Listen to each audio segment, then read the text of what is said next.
नमस्कार, खरी खरी लेकर हाजिर हूं मैं सर्वमित्रा। इंडिया गठबंधन की कल एक बड़ी रैली दिल्ली के रामलीला मैदान में होने जा रही है। इससे पहले इंडिया गठबंधन की एक और रैली मुंबई में हुई थी और मुंबई से लेकर दिल्ली तक के इस इंडिया गठबंधन के सफर में बहुत सारी चीजें इस दौरान घट गई हैं। बहुत सारे नेता जेल में भेज दिए गए हैं। विपक्षी दलों पर बीजेपी किसी न किसी तरह प्रहार कर रही है, उन पर आर्थिक नाकेबंदी कर रही है और ये दिख रहा है, साफ नजर आ रहा है कि बीजेपी अपने ही करनी से एक्सपोज भी होते जा रही है। और अब इंडिया गठबंधन ने भी ऐसी तैयारी कर ली है कि बीजेपी की करतूतों को वो अब जनता के सामने ले आए। आप जानते हैं कि अरविंद केजरीवाल जो दिल्ली के मुख्यमंत्री हैं, उन्हें शराब घोटाला मामले में ईडी ने कस्टडी में लिया हुआ है। इसके बाद से ही दिल्ली में बीजेपी के खिलाफ माहौल बना हुआ था और आम आदमी पार्टी के कार्यकर्ताओं के साथ साथ कांग्रेस और इंडिया गठबंधन के बाकी नेता भी लगातार इसके विरोध में आवाज उठा रहे थे। इससे पहले झारखंड में हेमंत सोरेन को ईडी ने गिरफ्तार किया हुआ है। इन दो सीएम्स के अलावा और भी बहुत सारे नेताओं की, मंत्रियों की कहीं ना कहीं गिरफ्तारी या उन पर छापेमारी चल रही है। कांग्रेस पर आईटी की रेड जो चल रही है और कांग्रेस पर कल फिर आईटी ने 1700 करोड़ का एक नोटिस जारी कर दिया कि आप उसको हमें दीजिए। तो इस तरह से बीजेपी किसी न किसी तरह लगातार कांग्रेस और इंडिया गठबंधन पर हमले किए जा रही है, क्योंकि चुनाव सामने है और ये नजर आ रहा है कि इस बार बीजेपी के लिए जीतना आसान नहीं है। बीजेपी भी इस बात को अब समझ चुकी है और इसीलिए इंडिया गठबंधन पर उसके हमले बढ़ गए हैं। लेकिन इंडिया गठबंधन ने भी अब अपनी पूरी तैयारी कर ली है और कल रामलीला मैदान में ये जो इंडिया गठबंधन की महारैली होने वाली है, इसमें बीजेपी किस तरह से एक्सपोज होगी, इसके कुछ इशारे आज कांग्रेस प्रवक्ता कांग्रेस महासचिव जयराम रमेश ने आज अपनी प्रेस कॉन्फ्रेंस में दिए। क्या कहा है जयराम रमेश ने, आइए सुन लेते हैं। कल की रैली व्यक्ति केंद्रित रैली नहीं है। कल इसीलिए नाम रखा गया है लोकतंत्र बचाओ रैली। मुद्दा है लोकतंत्र को बचाना, मुद्दा है संविधान को बचाना। व्यक्ति केंद्रित रैली नहीं है। दूसरी बात मैं कहूं, ये किसी एक पार्टी की रैली नहीं है। कुछ 28 पार्टियां इसमें शामिल हैं। सारे इंडिया गठबंधन, इंडिया जनबंधन, मैं बार बार कह रहा हूं ये गठबंधन नहीं है, ये जनबंधन है। इंडिया जनबंधन के सारे पार्टियां इसमें शामिल हैं। तृणमूल कांग्रेस भी शामिल है।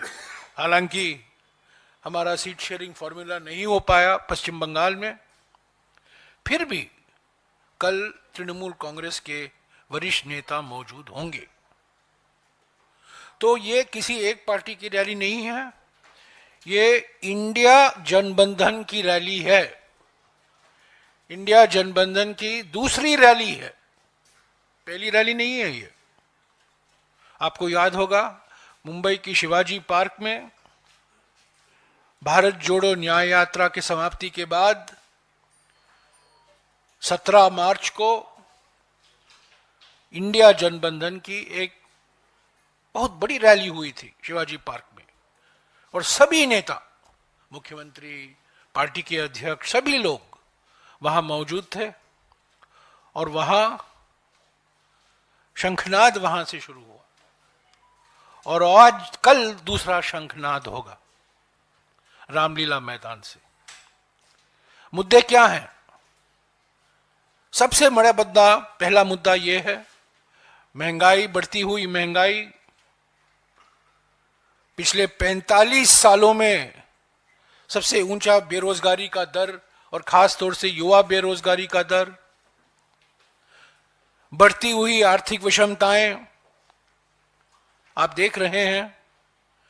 अमीर सुपर अमीर बन रहे हैं और गरीब और मध्य वर्ग वही के वही हैं।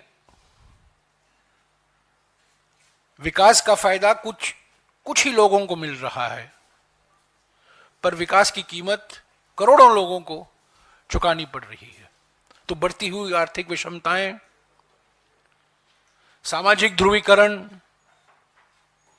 ये पहला मुद्दा है जिस पर कल हमारे नेता बोलेंगे। महंगाई, बेरोजगारी, बढ़ती हुई आर्थिक विषमताएं, एमएसएमई का विनाश। कांग्रेस महासचिव जयराम रमेश प्रेस कॉन्फ्रेंस में अपनी बात रखते हुए ये बताते हुए कि कल इंडिया की जो रैली होगी उसमें कल क्या क्या खुलासे हो सकते हैं, किन किन मुद्दों को उठाया जाएगा, किन किन मुद्दों पर बीजेपी को घेरा जाएगा। और सबसे अहम बात ये कि इसे उन्होंने इंडिया गठबंधन नहीं, इंडिया जनबंधन कहा है। तो ये है कांग्रेस और इंडिया का सीक्रेट प्लान, और जो अब सामने आ चुका है कि किस तरह वो बीजेपी को अब और एक्सपोज करेगी। आज इस विषय पर चर्चा के लिए हमारे साथ मौजूद हैं ऑनलाइन एडिटर अमलेंदु उपाध्याय जी। अमलेंदु जी, आपका स्वागत करती हूँ, बहुत बहुत नमस्कार। अमलेंदु जी, सबसे पहला सवाल यही कि जयराम रमेश की बात हमने सुनी, उन्होंने ये कहा कि ये जनबंधन है, गठबंधन नहीं। ये गठबंधन से जनबंधन पर शिफ्ट होना क्या कोई स्ट्रेटेजिकली ये सोचा गया है? क्योंकि हम ये देख रहे हैं कि पिछले कुछ वक्त में गठबंधन शब्द जो है वो अपने आप में कई तरह के सवालों में घिर गया है। खासतौर से जिस तरह से बीजेपी ने एनडीए गठबंधन के नाम पर छोटी पार्टियों को खत्म करने का काम किया या क्षेत्रीय दलों को तोड़ने का काम किया। गठबंधन जो होता है वो बहुत ही पवित्र चीज होती है, जिसमें दो लोग जब सहभागी बनते हैं, पार्टनर्स बनते हैं, तो उसमें दोनों की गरिमा और दोनों का सम्मान बराबरी से होता है। लेकिन बीजेपी में ये देखा गया कि बड़ा भाई छोटा भाई, और उसमें भी एक दबंग और दूसरा शोषित या पीड़ित।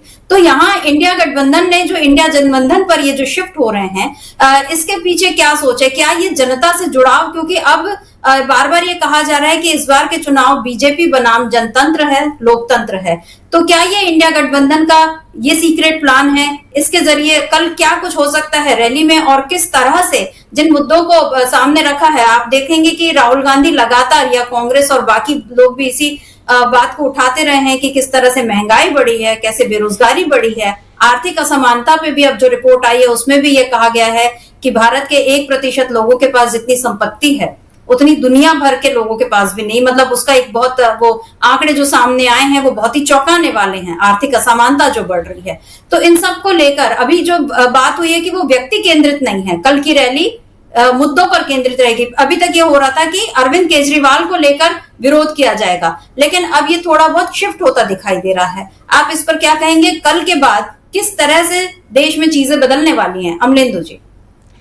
देखिए समिता जी, मुझे लगता है कि कल के बाद देश में बहुत सी चीज़ें बदलेंगी, और मुंबई के जो शिवाजी स्टेडियम से उद्घोष हुआ है, उस उद्घोष का एक तरीके से कहा जाए कि फिर से गर्जना जो है वो कल दिल्ली के रामलीला मैदान से होगी। दिल्ली का रामलीला मैदान ऐतिहासिक मैदान है, और यहाँ से कई परिवर्तन की रैलियाँ जो है हुई हैं, और ठीक चुनाव से पहले ये इंडिया गठबंधन की रैली जो है ये भी एक बड़े परिवर्तन का संकेत है।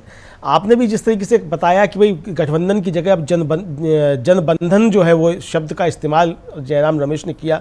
निश्चित तौर पे सर मित्रा जी, चूँकि गठबंधन में दल शामिल होते हैं और दलों का गठबंधन होता है, या परिवार की अगर बात की जाए तो कुछ व्यक्तियों का गठबंधन होता है, उसको फिर परिवार की संज्ञा दी जाती है जिस तरीके से। तो भारतीय जनता पार्टी असल में ना तो परिवार के गठबंधन में विश्वास रखती है, क्योंकि भागवत साहब कह चुके हैं कि शादी जो है वो एक समझौता है, विवाह जो एक समझौता है, वो बता चुके हैं इस तरीके की। तो इस तरीके की चीज़ें भारतीय जनता पार्टी में देखी जा सकती हैं कि उनके यहाँ विवाह नाम की संस्था भी जो है वो गठबंधन ना होकर के एक समझौता वहाँ समझा जाता है, जबकि वो पवित्र एक रिश्ता होता है। वो जिस तरीके से उसमें गठबंधन होता है तो वो गठबंधन चलता है, और नहीं चलता है तो गठबंधन फिर टूटता है, फिर जो भी चीज़ होती है। तो भारतीय जनता पार्टी उस गठबंधन को भी नहीं समझती है, और अपने सहयोगियों के साथ भारतीय जनता पार्टी का जो बर्ताव है वो साफ तौर पर बताता है कि भारतीय जनता पार्टी को दलों के गठबंधन पर भी जो है कोई यकीन नहीं है, और वो उनके साथ भी छल किया करती है। तो इसलिए गठबंधन को जिस तरीके से भारतीय जनता पार्टी ने अपवित्र किया है, तो उस अपवित्र गठबंधन के सामने ये जनबंधन जो है ये निश्चित तौर पर खड़ा होना चाहिए था, और खड़ा हुआ है जनबंधन। यहाँ सिर्फ जिस तरीके से इंडिया जनबंधन में अब दल जुटे हैं, वो दल सिर्फ इसलिए नहीं जुटे हैं कि कोई सरकार बनानी है और सरकार बनाने के लिए एकजुट हुए। देखिए, अब तक जो गठबंधन होते रहे हैं या दल आपस में समझौते करते रहे हैं, वो समझौते इसलिए होते रहे कि हमको सरकार बनानी हो, किसी सरकार को हमको हटाना है, तो इसके लिए हम एक पैक्ट करके और सीटों का बंटवारा करके या कॉमन मिनिमम प्रोग्राम बना करके हम जाते हैं चुनाव मैदान में। इस समय ये जो इंडिया गठबंधन बना है, इसका खासतौर से उद्देश्य जो है वो ये है कि देश के अंदर संविधान को खतरा है, लोकतंत्र को खतरा है, डेमोक्रेसी रिस्क पे है, तो देश को बचाना है, लोकतंत्र को बचाना है, उस देश के संविधान को बचाना है। इस पवित्र उद्देश्य के लिए ये गठबंधन तैयार हुआ है।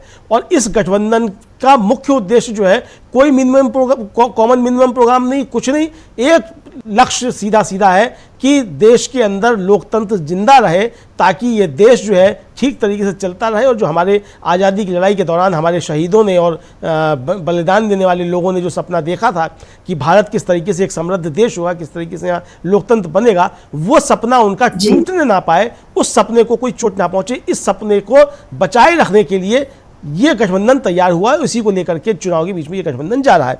और सारे दल जो है वो बातें कर रहे हैं, चूंकि मीडिया की तरफ से ये खबरें चलाई गई। जयराम रमेश ने बीच में अपनी प्रेस कॉन्फ्रेंस में कहा भी, जब उनसे सवाल पूछा गया कि केजरीवाल की गिरफ्तारी के विरोध में, कहा कि ये खबरें तो आप लोग चला रहे हैं कि केजरीवाल की गिरफ्तारी के विरोध में। केजरीवाल की गिरफ्तारी भी इसीलिए है चूंकि डेमोक्रेसी पे खतरा है। हेमंत सोरेन की गिरफ्तारी भी इसीलिए चूंकि यहाँ डेमोक्रेसी को चोट पहुंचाई जा रही है। तो अरविंद केजरीवाल की गिरफ्तारी जो है बड़ा कारण, या हेमंत सोरेन की गिरफ्तारी बड़ा कारण नहीं है।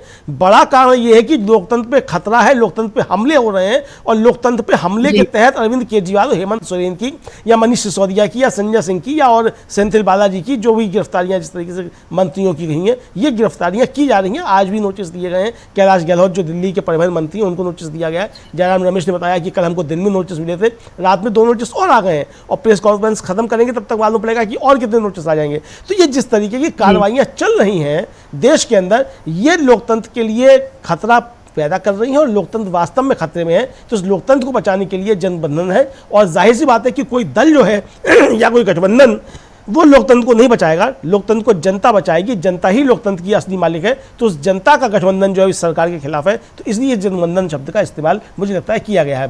सर मित्रा जी। जी बिल्कुल अमलिंदु जी, क्योंकि हम ये देख रहे हैं कि बीजेपी जनता की बात नहीं कर रही। राहुल गांधी का जो कहना है कि ये उद्योगपति मित्रों की सरकार है, और बीजेपी इस वक्त बिल्कुल इसी तर्ज पर काम करती हुई दिख रही है। उसके 10 साल के शासन में जनता जो है वो बिल्कुल हाशिए पर जा चुकी है। और अब कांग्रेस ने उसी जनता का नाम सामने लाया है। हम ये देख रहे हैं कि कांग्रेस उस पर लगातार आईटी की मार पड़ रही है। किसी न किसी तरह से कांग्रेस को घेरा जा रहा है, उसे बिल्कुल आर्थिक रूप से कमजोर करने की कोशिश हो रही है। लेकिन कांग्रेस फिर भी डटी हुई है। और अब कांग्रेस जिस तरह से बातें कर रही है, और पूरे चुनाव में ये राजनीति में अब ये नया मोड़ आता हुआ दिख रहा है, क्योंकि कांग्रेस ने अब इस चुनाव को जनता का चुनाव बता दिया है, क्योंकि जनबंधन की बात कांग्रेस ने की है। कांग्रेस ने आज ये भी कहा है कि बीजेपी इस वक्त 3 मंसूबों पर काम कर रही है। ये है पार्टियों के लिए चंदा, व्यापारियों को डंडा और ईडी का फंदा। ये तो बंदी सी की है, लेकिन पिछले कुछ दिनों से जो इलेक्टोरल बॉन्ड का जो मामला चला है वो पूरा इसी तर्ज पर चला है कि पहले आप व्यापारियों से चंदा लीजिए, अगर वो चंदा ना दे तो उन पर डंडा चलाइए, और इससे भी मामला न समझे तो सुलटे तो आप उस पर ईडी का फंदा डाल दीजिए। और अगर ये काम कर जाते हैं तो फिर बीजेपी की एक वॉशिंग मशीन है, जो पिछले कुछ समय से ये चल रहा है कि बीजेपी के पास जो जाता है उसके सारे दाग धुल जाते हैं। इसे अब मजाक में वॉशिंग मशीन कहा जाने लगा है। और आज कांग्रेस की एक और प्रेस कॉन्फ्रेंस हुई जिसमें पवन खेड़ा ने बिल्कुल बीजेपी को उसका पोल पट्टी खोल कर रख दी है और बता दिया है कि किस तरह बीजेपी की वॉशिंग मशीन काम कर रही है, और उसमें कौन सा वॉशिंग पाउडर डालें तो उसका असर जो है और तेज हो जाता है। क्या कहा है पवन खेड़ा ने आज की अपनी प्रेस कॉन्फ्रेंस में, ये देख लेते हैं। और एक ऐसा वॉशिंग पाउडर आ गया है, ये है उस वॉशिंग पाउडर का नाम, मोदी वॉशिंग पाउडर। जिद्दी से जिद्दी दाग हो, चाय का दाग हो, सब्जी का दाग हो, किसी भ्रष्टाचार का, रेल घोटाले का, खेल घोटाले का, निर्माण घोटाले का, सिंचाई घोटाले का, कोयले घोटाले का, चिटफंड का, कोई दाग हो, ये मोदी वॉशिंग पाउडर और ये बीजेपी की वॉशिंग मशीन, ये आपके सामने लाना आवश्यक था। देश जानना चाहता था, सब जानना चाहते हैं साहब ये कौन सी वॉशिंग मशीन आ गई मार्केट में, और इसकी कीमत मैं आपको बताता हूं, घबराइएगा मत सुनकर। 8,552 करोड़ की ये वॉशिंग मशीन है। 8,552 करोड़ पवन खेड़ा ने बाकायदा उसकी कीमत भी बता दी है पूरे आंकड़ों के साथ। और अमलेंदु जी, ये कहा जाता है कि सुनी हुई चीज से देखी हुई चीज जो है वो ज्यादा असर करती है। एक पिक्चर आई थी दृश्यम, जिसका पूरा कंसेप्ट यही था कि जब आप किसी चीज को दिखाते हैं तो वो लोगों के मन में बैठ जाता है। तो अभी तक मैं जो कह रही थी कि पिछले कुछ सालों से हम ये लगातार सुन रहे हैं कि बीजेपी की वॉशिंग मशीन, बीजेपी की वॉशिंग मशीन। जनता भी जाहिर है इन आरोपों को सुनती रही है, लेकिन चूंकि जनता देख नहीं पाती, इसीलिए क्या आज कांग्रेस ने एक वॉशिंग मशीन का ये जो रख दिया है नमूना वहां पर, और जिस तरह से मोदी वॉशिंग पाउडर दिखा दिया है, क्या ये बीजेपी और मोदी पर कांग्रेस का सीधा सीधा प्रहार है? क्या ये भी एक सीक्रेट प्लान था कांग्रेस का कि अब वो लोगों के दिमाग में दृश्यों के जरिए उनको कैप्चर करना चाहती? क्योंकि अभी तक हम ये देख रहे हैं कि मीडिया जो है, मेन स्ट्रीम मीडिया, वो नहीं दिखाता है, वो लगातार केवल मोदी मोदी मोदी यही दिखाता है। राहुल गांधी इस बात की शिकायत करते रहे हैं और आपने देखा भी है कि उनकी रैली हो, चाहे कांग्रेस का कोई भी, कल भी हम देख लेंगे कि कल की जो महारैली होने वाली है उसको आखिर कितने मीडिया हाउस अपने प्राइम टाइम में जगह देते हैं, ये तो कल पता चल ही जाएगा। लेकिन आज हम ये देख रहे हैं कि कांग्रेस ने अब अपने स्ट्रेटेजी को इस तरह से चेंज कर लिया है कि अब वो दृश्यों के जरिए लोगों के दिमाग तक सीधे असर कर रही है। अमरेंदु जी, आपकी टिप्पणी इस पर। सर मित्रा जी, आपको याद होगा शायद कल ही हम लोगों ने इस पर चर्चा की थी कि कांग्रेस को किस तरीके से जनता के बीच जाना चाहिए सरकार की नाकामियों को लेकर के और सरकार की नीतियों को लेकर के। और हम लोगों ने यही चर्चा की थी कि छोटे छोटे वीडियोस के जरिए एक एक मुद्दे को लेकर के जनता के बीच में जाना चाहिए और ये सारी चीज़ें जनता को बताई जानी चाहिए किस तरीके से चीज़ें हो रही हैं। आज ही जो वॉशिंग मशीन को लेकर के पवन खेड़ा ने प्रेस कॉन्फ्रेंस की, इसमें दो चीज़ों को उन्होंने संबोधित किया। एक तो जो प्रफुल्ल पटेल जो केंद्रीय मंत्री रहे यूपीए सरकार में और नागरिक उड्डयन मंत्री हुआ करते थे, उनके समय में इंडियन एयरलाइंस और एयर इंडिया का मर्जर हुआ था। बीजेपी की सरकार जब बनी तो ये आरोप लगाया गया कि इसमें कोई घपला हुआ है दोनों के मर्जर में और उसमें प्रफुल्ल पटेल की भूमिका है और उस पर ईडी और सीबीआई दोनों ने उनसे पूछताछ की थी। 8 महीने पहले अजित पवार के साथ प्रफुल्ल पटेल भारतीय जनता पार्टी के साथी हो गए, यानी वो अजित पवार की एनसीपी में है, उसके ऊपर नेता है, तो भारतीय जनता पार्टी के शरीक के साथी हो गए। उसके 8 महीने के बाद कल जो है वो सीबीआई ने उनके परसों जो है वो सीबीआई ने क्लोजर रिपोर्ट दाखिल कर दी कि भाई इसमें अब उनका कोई हाथ नहीं है। तो यानी आपने 10 साल तक जिस व्यक्ति के खिलाफ अभियान चलाया प्रधानमंत्री नरेंद्र मोदी ने, जिसको लेकर के ताने कसे और बाकायदा नाम लेकर के कहा कि इतने इतने करोड़ के ये घोटाले हैं, जिस तरीके से पवन खेड़ा बता रहे थे कि कौन कौन से घोटाले उन्होंने बताया, सिंचाई घोटाला, एयर इंडिया घोटाला और कौन कौन से घोटाले, वो सारे उसमें आपने जो है उसमें उठा करके उनको क्लोजर रिपोर्ट दाखिल कर दी, यानी एक तरीके से क्लीन चिट दे दी। इसी तरीके से जिस कोल घोटाले को लेकर के अभी विज्ञापन आया भारतीय जनता पार्टी का और उसमें जिस तरीके से कांग्रेस के ऊपर प्रहार किया गया था उस कोयले घोटाले को लेकर के, जबकि वो अदालत से मामला खारिज हो चुका था, वहाँ कोई घोटाला नहीं मिला था। उसके बाद आपने उस कोयला घोटाले के जो मुख्य अभियुक्त कहे जा रहे थे उनमें से एक जो थे नवीन जिंदल, जो कांग्रेस के सांसद हुआ करते थे, आपने उनको दोपहर में शामिल किया और शाम को आपने उनको कुरुक्षेत्र से भारतीय जनता पार्टी का प्रत्याशी बना दिया। तो इस तरीके से आपने उनको मशीन में धो दिया। तो ये जिस तरीके से चीज़ें हो रही हैं, इसको लेकर के उन्होंने बहुत विजुअलाइज करके कि किस तरीके से प्रधानमंत्री नरेंद्र मोदी काम कर रहे हैं और किस तरीके से जिनके ऊपर भ्रष्टाचार के आरोप लगाए जाते थे और आप जिनको लेकर के आप कांग्रेस को घेरते थे, आपने तमाम उन भ्रष्टाचारियों को, जो कथित भ्रष्टाचारी थे, आपने उनको शामिल कर लिया भारतीय जनता पार्टी में। ये बताने की उन्होंने एक तरीके से कोशिश की है। आपको याद होगा कि जिस समय झारखंड का चुनाव हो रहा था तो भारतीय जनता पार्टी के ही एक मंत्री हुआ करते थे सरयू राय, वो विद्रोही होकर के भारतीय जनता पार्टी के जो मुख्यमंत्री थे रघुवर दास, उनके खिलाफ चुनाव लड़े थे और उन्होंने वहां जो था इस शब्द का इस्तेमाल जो शुरू किया था कि मोदी शाह की जो लॉन्ड्री है उसमें धुल करके रघुवर दास जो है साफ होकर के निकल आए हैं और रघुवर दास बुरी तरीके से चुनाव हारे थे। मुझे लगता है कि ये मोदी की जो वॉशिंग मशीन जो जारी की है कांग्रेस ने, ये अब धीरे धीरे चुनाव खुल रहा है और इस तरीके की और चीज़ें अब देश की जनता के सामने आएंगी जिनको इस तरीके से विजुलाइज किया जाएगा और ये बताया जाएगा कि किस तरीके से प्रधानमंत्री नरेंद्र मोदी के नेतृत्व में भारतीय जनता पार्टी भ्रष्टाचारियों की पार्टी बन चुकी है। ये इंडिया गठबंधन इन चीज़ों को सामने लेकर के आएगा और भ्रष्टाचार के आरोपों पर भारतीय जनता पार्टी अपने को किसी भी तरीके से डिफेंड करने की स्थिति में नहीं है। आप देखिए होता है क्या है कि आप एक गलती करते हैं तो उस गलती को छुपाने के लिए आप 20 गलतियां और करते चले जाते हैं। इलेक्टोरल बॉन्ड का जिस तरीके से मसला आया और भारतीय जनता पार्टी उसमें घिरती हुई दिखाई दी तो आपने पहले एसबीआई के जरिए उसको रोकने की कोशिश की कि ये सारी चीज़ें सामने नहीं आ नहीं पाए।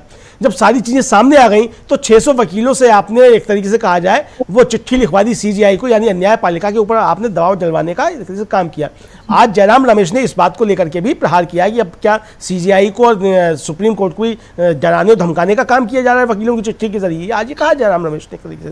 तो ये सारी चीजें अब जनता के सामने आना शुरू हुई हैं, और चूंकि जनबंधन की बात अब कांग्रेस कर रही है और इंडिया गठबंधन कर रहा है जनबंधन की बात, तो जनता ही अब भारतीय जनता पार्टी के खिलाफ चुनाव मैदान में है, और जनता को ही अब यह निर्णय करना है कि उसको ये वाशिंग मशीन 8,552 करोड़ की जो बता रहे हैं, यानी इलेक्टोरल बॉन्ड के जरिए जो 8,552 करोड़ रुपया भारतीय जनता पार्टी को मिला है, वो कीमत पवन खेड़ा ने बताई है एक तरीके से।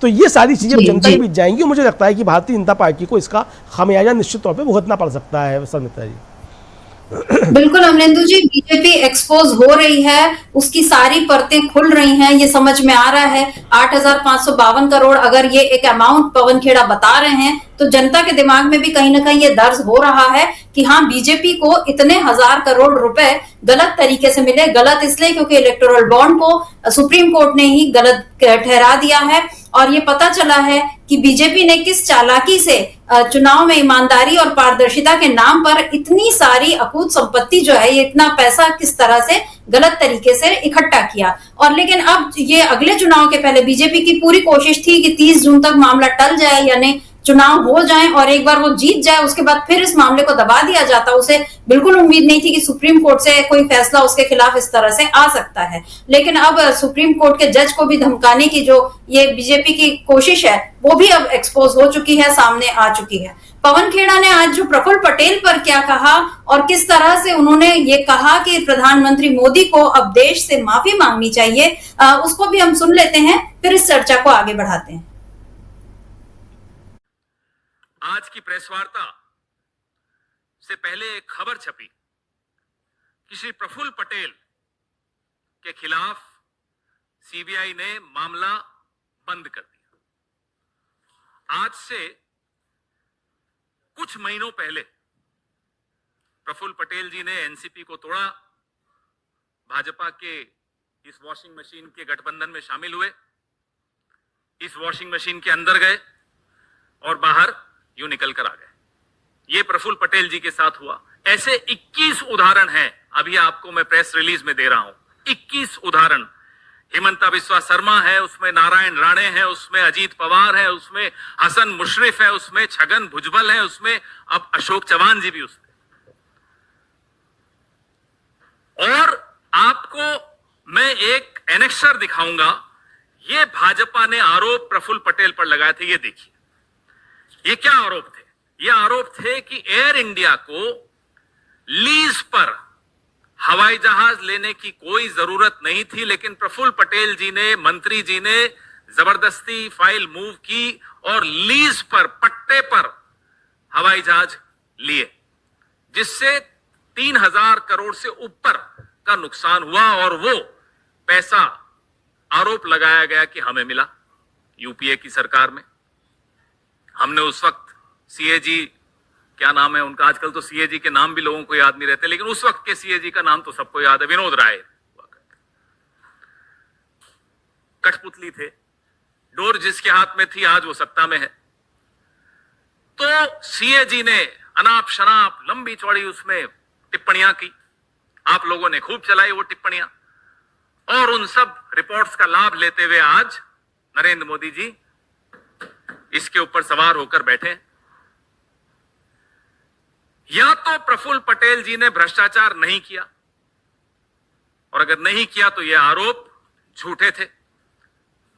नरेंद्र मोदी को माफी मांगनी चाहिए प्रफुल्ल पटेल से, यूपीए से, कांग्रेस से, इस देश के पत्रकारों से, इस देश के एक्टिविस्ट से, इस देश के तमाम उन नागरिकों से जिन्होंने उस रिपोर्ट को और नरेंद्र मोदी की बात को गंभीरता से लिया था। बहुत बड़ा आरोप लगा है अमलेंदु जी आज बीजेपी पर और मोदी पर कि किस तरह एक मामले को पहले खड़ा किया गया और उसमें कठपुतली, मतलब उन्होंने विनोद राय के लिए सीधे सीधे कठपुतली शब्द का इस्तेमाल किया, जिनकी डोर मोदी के हाथों में थी। और हमने ये देखा है कि कैग का जो घोटाला, जो 2G घोटाला जो था, उसमें भी कैग की जो रिपोर्ट आई थी वो भी बाद में खारिज हो गई। यानी जो कोई घोटाला था नहीं, उसको मुद्दा बनाकर कांग्रेस को, यूपीए सरकार को सत्ता से हटाने का काम उस समय मोदी ने किया था। और अब शायद फिर से वही कोशिश की जा रही है। लेकिन अब 10 सालों तक तो कठपुतली सरकार चल गई है अमलेंदु जी। क्या अब आगे इस कठपुतली की डोर अब टूटने वाली है? कल की रैली में, कल जो इंडिया जनबंधन की जो कल रैली होने वाली है, उसमें कांग्रेस ने जिन मुद्दों को उठाने की बात कही है, उस पर क्या जनता जागेगी? क्योंकि यही रामलीला मैदान था जहां से ये हुंकार उठी थी कि सिंहासन खाली करो, जनता आती है। अब क्या वाकई वो फिर से वही वक्त आ रहा है? क्या अब कांग्रेस, उस समय कांग्रेस को हटाने की बात हो रही थी, इस समय कांग्रेस और इंडिया गठबंधन, इंडिया जनबंधन, इसके तमाम नेता कल वहां पहुंच रहे हैं। जयराम रमेश ने अपने प्रेस कॉन्फ्रेंस में कहा भी कि ठीक है, पश्चिम बंगाल में हमारी सीट शेयरिंग नहीं हुई, लेकिन फिर भी टीएमसी के नेता आ रहे हैं, 28 दलों के नेता कल पहुंच रहे हैं, कल्पना सोरेन और भी लोग आ रहे हैं।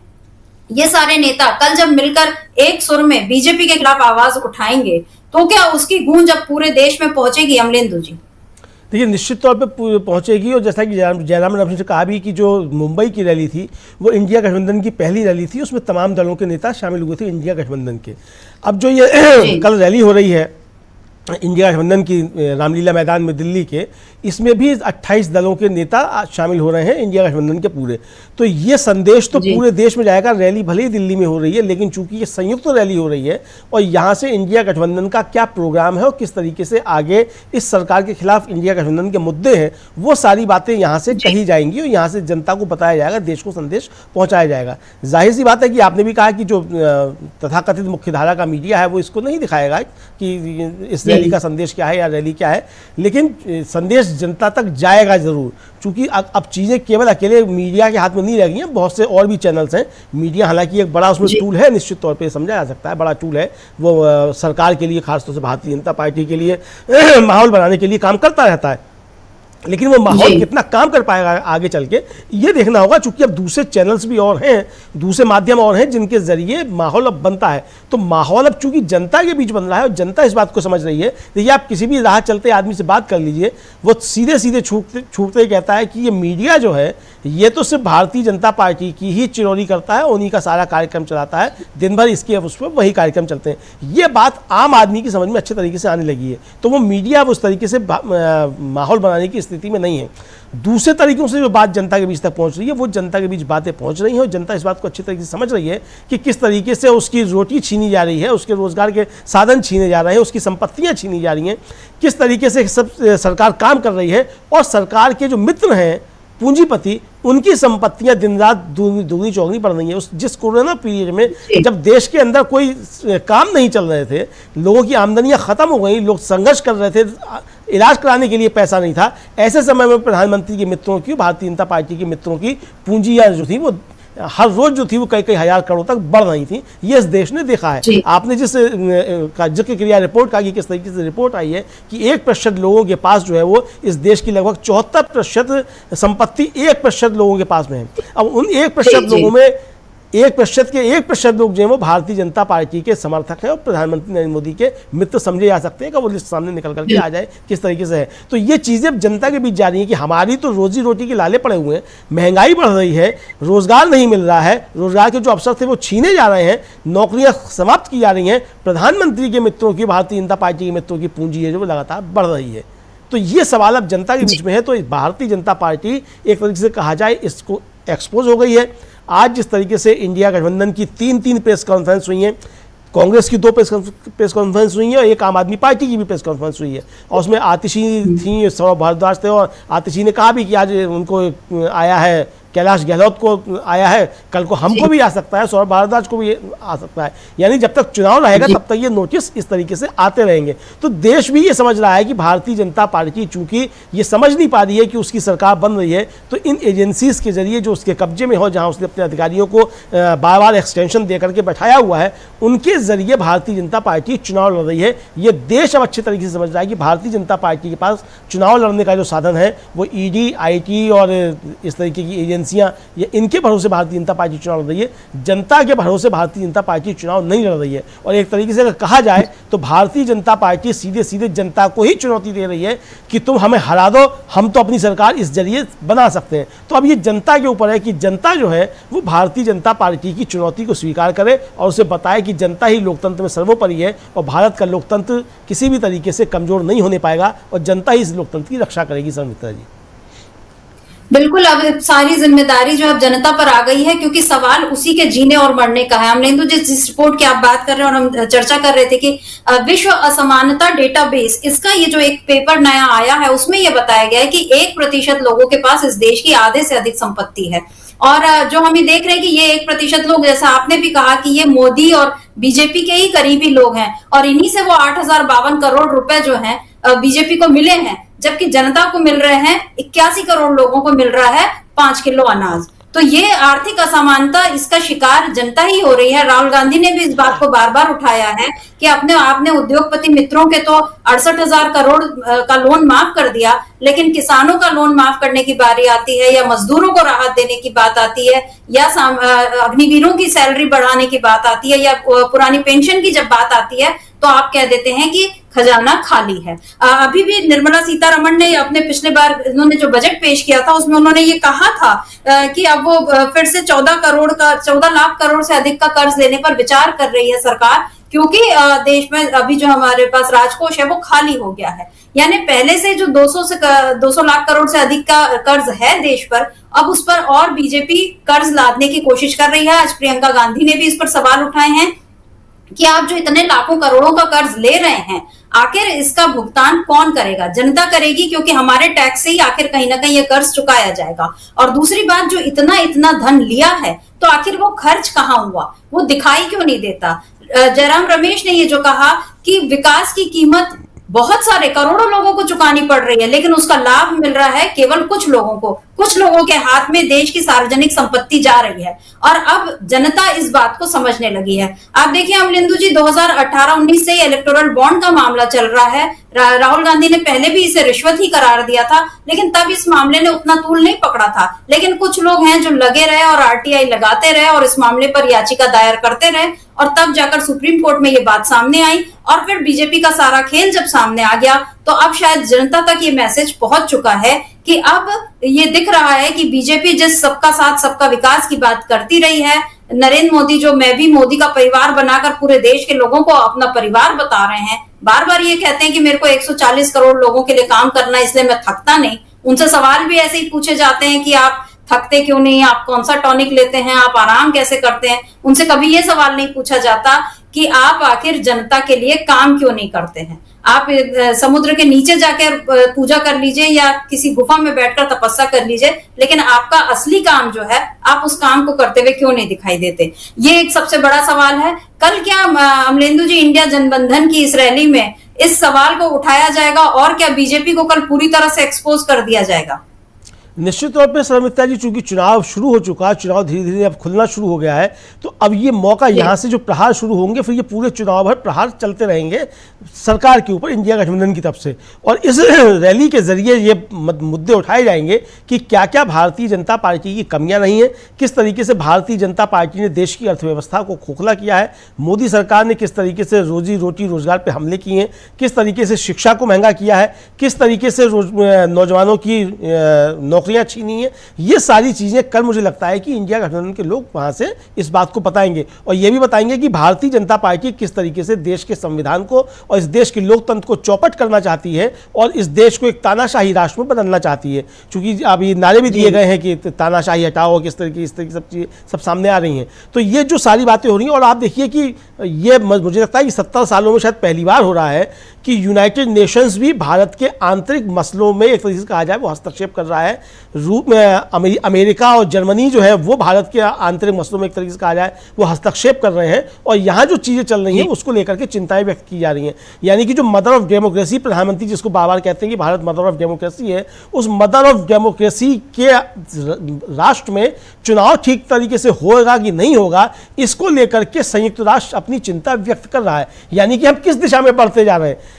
संयुक्त राष्ट्र ने चिंता व्यक्त की थी रूस के चुनाव को लेकर के। संयुक्त राष्ट्र की चिंताएं थी चीन को लेकर के होती हैं। संयुक्त राष्ट्र की चिंता थी अभी बांग्लादेश में जो चुनाव हुआ उसको लेकर के, ये चिंताएं थी। आज अगर भारत के चुनाव को लेकर के संयुक्त राष्ट्र अपनी चिंता व्यक्त कर रहा है कि भारत में क्या लोकतंत्र ठीक तरीके से काम कर रहा है, कि क्या चुनाव यहाँ पारदर्शी तरीके से और निष्पक्ष ढंग से स्वतंत्र तरीके से होंगे, अगर इसको लेकर के यूनाइटेड नेशंस जो है वो अगर अपनी चिंता व्यक्त कर रहा है, तो मुझे लगता है कि ये इस देश की जनता की अब जिम्मेदारी बनती है कि जो बाहरी ताकतें या बाहरी विदेशी शक्तियाँ या जो विदेशी संस्थाएँ हैं वो अगर भारत के आंतरिक मामलों को लेकर के चिंता व्यक्त कर रही हैं, तो उनकी चिंताओं को भारत की जनता निर्मूल साबित करे। और जो भारत के अंदर की जो ताकतें हैं, खासतौर से सत्ता में बैठे हुए जो लोग हैं, वो अगर इस भारत के लोकतंत्र को नष्ट करना चाहते हैं, तो उनकी चालों को भी जनता एक तरीके से एक्सपोज करे और इसको जनता जो है वो विफल करे। ये अब जनता की जिम्मेदारी है। तो इसीलिए जो इंडिया का जो सीक्रेट प्लान है और जिसमें भारतीय जनता पार्टी एक्सपोज हो गई है, वो यही है कि भारतीय जनता पार्टी किस तरीके से डेमोक्रेसी को नष्ट करना चाहती है।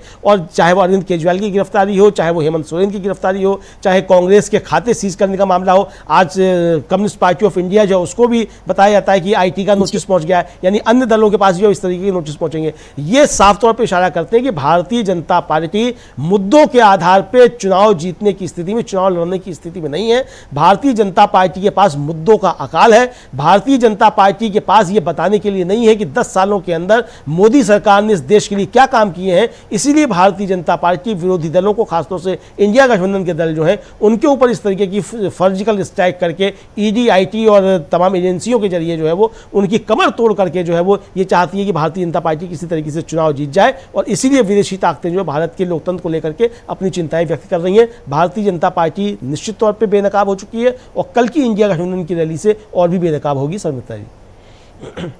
बिल्कुल अमलेंदु जी, जुमलों का सच जो है अब जनता के सामने भी आ चुका है। सबका साथ, सबका विकास, और उसके पहले अच्छे दिन आने वाले हैं, महंगाई को भगाना है, और नारी शक्ति और बेटी बचाओ बेटी पढ़ाओ, ये सारे जुमले तो अपनी ओर थे ही। इसके साथ साथ विश्व गुरु बनने की बात मोदी बार बार करते थे। दुनिया में डंका बज रहा है मोदी का, ये कहा जाता था।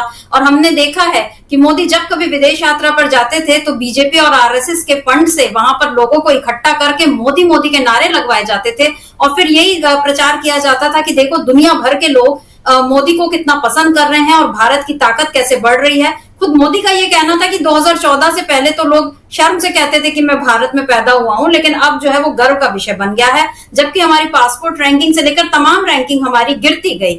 लेकिन अब जब हम ये देख रहे हैं कि अमेरिका, जर्मनी और या चाहे यूनाइटेड नेशंस जिस तरीके से अब तक उत्तर कोरिया, रूस या चीन, इन जैसे तानाशाही जहां पर कहीं किसी न किसी किस्म की चल रही है, उन पर जिस तरह की बातें होती थी, उनके लेकर जिस तरह से टिप्पणियां की जाती थी, ये भारत के लिए बहुत ही खेद की बात है और भारत की जनता के लिए एक तरह से चुनौती है कि अगर आपके देश को लेकर इस तरह की टिप्पणियां हो रही हैं, तो आप सोचिए कि आपने 10 सालों तक किस तरह की सरकार इस देश को दी और किस तरह इस देश में एक पार्टी को इतना आपने मजबूत कर दिया कि उसने लोकतंत्र को ही कमजोर करना शुरू कर दिया। और अब कल की इंडिया जनबंधन की रैली जो होने वाली है, वहां पर आज कांग्रेस ने इशारे कर दिए हैं कि कल किन बातों को प्रमुखता से उठाया जाएगा, और कांग्रेस फिर इन्हीं मुद्दों को लेकर, कांग्रेस के घोषणा पत्र में भी ये सारी बातें शामिल हैं जिन बातों की चर्चा जयराम रमेश ने की थी, और कल की रैली में इन्हीं मुद्दों पर चर्चा होगी, क्योंकि इस रैली में लोकतंत्र बचाने का आह्वान ही कल इंडिया गठबंधन करने वाला है। और मेरा ख्याल है कि कल देश में सियासत की एक नई इबारत कल लिखनी शुरू हो जाएगी। तो आज खरी खरी में बस इतना ही। कल फिर किसी नए विषय पर और कल इंडिया गठबंधन की महारैली पर ही फिर से हम चर्चा करेंगे। तब तक के लिए हमें दीजिए इजाजत। नमस्कार।